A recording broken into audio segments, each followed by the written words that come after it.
Apa masalahnya? Ya. Jadi itu mungkin upaya mereka supaya mereka bisa menjaga 10 akhir Ramadan. Karena di situ Nabi SAW mengatakan, iltamisu Lailatul Qadri fi ashril awakhir min Ramadan. Carilah Lailatul Qadar itu di 10 malam akhir bulan Ramadan. Dan jadikan 10 malam akhir Ramadan semua tanggal ganjil. Semua tanggal ganjil sehingga kita bisa menghidupkan 10 malam terakhir, dan kalau bisa menghidupkan 10 malam terakhir dengan qiyamul lail, dengan tahajud, dengan baca Quran, dengan berzikir, saya yakin Anda akan mendapatkan Lailatul Qadar. Dan ingat, Lailatul Qadar itu dalam Al-Quran hanya disebutkan akhir waktu, tapi awalnya tidak disebutkan. Hiya hatta matla'il fajr. Hanya disebutkan waktu fajarnya saja. Akhirnya saja. Tapi awalnya tidak disebutkan. Lalu kapan awalnya Lailatul Qadar? Sebagian para ulama mengatakan waktu asar. Karena malaikat pencatat kebaikan itu di waktu asar. Maka ketika di tanggal-tanggal ganjil di 10 akhir Ramadan, maka kalau memang hari itu adalah hari atau malam itu malam Lailatul Qadar, maka dimulai dari asar dan diakhiri waktu fajar. Itulah Lailatul Qadar. Wallahu a'lam.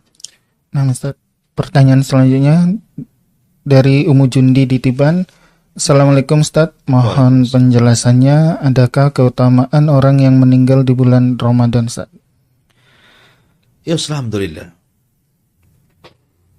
Meninggal sesuatu takdir Allah Subhanahu wa ta'ala. Usia manusia sudah ditentukan saat Anda berada di perut ibu kita semuanya. Ketika malaikat mencatat di usia 4 bulan, di situ salah satu yang dicatat kematiannya. Artinya kematian sesuatu yang sudah dicatat. Ada yang Allah takdirkan di bulan Ramadan, ada yang Allah takdirkan meninggalnya di luar Ramadan. Artinya bahwa kematian itu sangat erat kaitan dengan qada dan qadar Allah. Takdir Allah Azza wa Jalla di Lauhil Mahfuz. Akan tetapi bagian daripada takdir juga ada yang diakhiri kematiannya dengan su'ul khatimah. Ada yang diakhiri dengan husnul khatimah.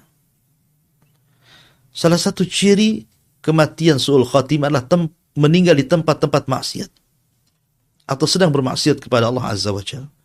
Dan ciri-ciri orang yang husnul khatimah adalah meninggal di tempat-tempat kebaikan dan sedang melakukan kebaikan. Ramadan adalah bulan baik dan tempat yang baik dan tempat pursah untuk beribadah yang lebih baik.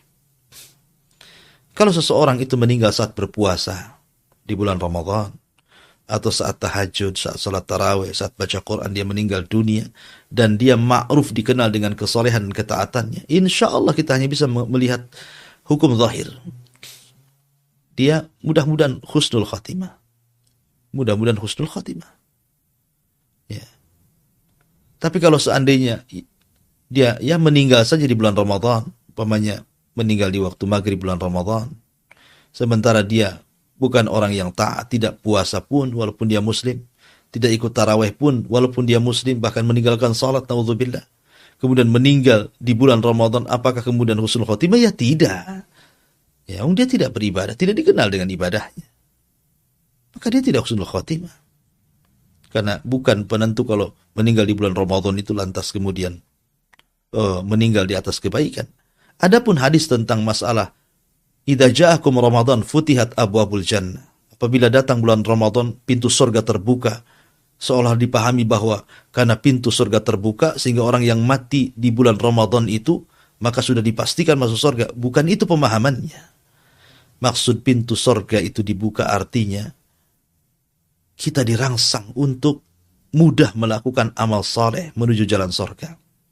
Karena di pintu-pintu surga itu ada orang-orang yang menyeru, yang diperintahkan Allah untuk menyeru, ya bagil khairi akbil, wahai orang-orang yang mencari kebaikan kemarilah. Artinya bahwa ketika pintu surga itu dibuka maka memudahkan manusia untuk banyak melakukan amal saleh.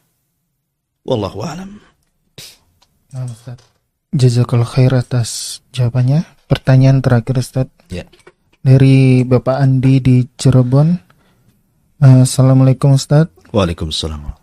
apakah dibolehkan bagi memberikan zakat harta kepada mantan istri yang telah diceraikan? Karena dia mempunyai anak beberapa yang tinggal bersamanya. Syukran, Ustaz. Ya, alhamdulillah.